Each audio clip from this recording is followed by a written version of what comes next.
Hey, what's going on, guys? It's Darius from artistshortcut.com, and in this video I want to give you 3 tips to help you record music more efficiently. So the first tip to record music more efficiently is to know what you want to record. Make sure you go into the studio knowing what you want to record, knowing what songs you want to knock out first, in what order, knowing how to say your lines, just being prepared overall. Get an idea for how you want the song to feel. You could do this just by rapping the song in like a mirror, just playing the beat, rapping it at home. You could take it a step further and you can go to your car or something, play the beat on the car stereos and turn your iPhone's kind of like memo recorder thing, turn that on and just start rapping it like that, and then play it back and hear it so you would know how it sounds. The second tip to record music more efficiently is to have a recording session and a mixing session.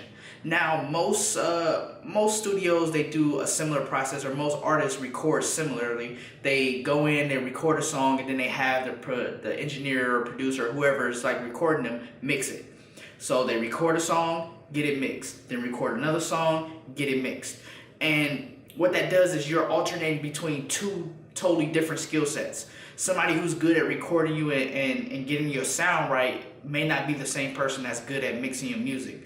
And I feel that, and this is my opinion, by the way, that just recording your music and knocking out everything, all the songs you want to record in one session, that saves you the trouble from mixing songs that you necessarily don't like per se, because after you listen to them, you're like, yeah, I'm not really feeling this. It needs a different beat. It needs different lines, whatever.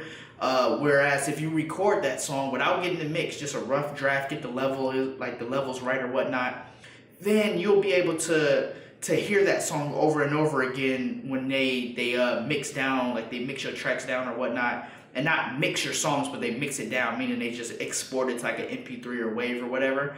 And the more you listen to that song, the more you're like, wow, I should have said this better, I should have said that better, I'm not really feeling that, I'm not really feeling this.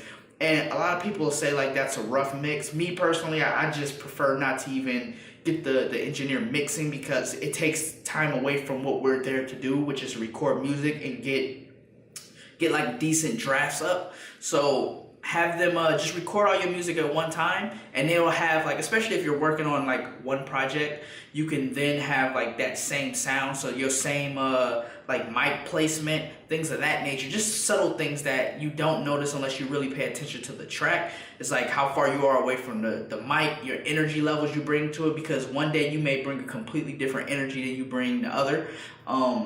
And yeah, just being able to listen to your song, even if it's not mixed, you'll be able to say, no, I want to go back and record this line, or I think it sounds better this way, and that saves you mixing time. And then you book a mixing session and then have them mix down the tracks that you feel confident about. And then those are the songs that you're like, yo, I don't wanna re-record anything. I feel like I said all the lines great. And then the songs that you do feel like you might wanna get re-edited, or you might want to re-record or whatnot, then you can do those.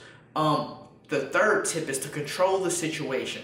Now, I see so many artists, including my friends, including the artists I work with, they go in the studio, I go in there, I just sit and, I just hang out. I just like to be in the studio, listen to the music, feel the vibes, just be in the scene. And they go in there, they record some music, and that's it. Like, after they recorded the music, they're like, yo, can you mix it or can you edit it? And like, the engineer's doing everything. So they're doing everything based off of what they like, not necessarily what you as the artist like. And the artist will sit back and be like, oh yeah, that's cool, I like that, keep that. Or the engineer do something like, no, I don't really like that, get rid of that. They don't give the engineer any tips or advice or direction as far as like the sound. Like, hey, I only like this amount of auto-tune, like I like these levels like this, I like my hooks to be layered 3 times, pan left, pan right, and then one in the middle. I like that stereo sound. Like, they don't give them any advice on how to actually mix the track. So when the track isn't mixed how they like, or it's not sounding right compared to like what they expected, it's your fault as an artist, because you didn't go in there and give them any direction. So control the situation. You're paying your money to get the sound that you want. You can't expect the engineer to be able to do that off the top of their head, because they're not you.